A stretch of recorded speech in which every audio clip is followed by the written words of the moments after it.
আমি বেশ কয়েকদিন আগে এই জায়গাটির একটি ছবি পোস্ট করেছিলাম এবং তার সাথে এটাও লিখেছিলাম আমি এখানে পুজো দিতে গেছি। সেটা দেখে অনেকেই কমেন্টস করেছেন যে জায়গাটা কোথায়। এটা হচ্ছে পশ্চিমবঙ্গের নদিয়া জেলার বীরনগর। হ্যাঁ, ঠিক শুনছেন, বীরনগর। শ্রী শ্রী উলাইচণ্ডী মায়ের স্থান। ভীষণ সুন্দর পরিবেশ, ভীষণ শান্ত। মানে এখানে যদি কেউ মনে করে একটু গিয়ে বসে ধ্যান করব, তো আমি বলব ভীষণ উপযুক্ত একটি স্থান এটা। এটা হচ্ছে মা চণ্ডী রূপ, দুর্গার এক প্রাচীন শক্তিরূপ, উলাইচণ্ডী মা। কথিত আছে প্রাচীনকালে উলা অঞ্চলে দেবী স্বয়ং প্রকাশিত হন।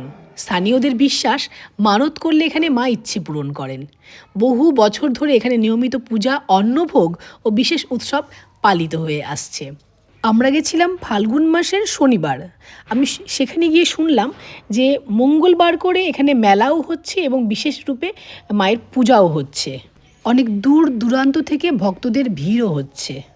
এটাও শুনেছি বুদ্ধ পূর্ণিমায় এখানে মেলা বসে।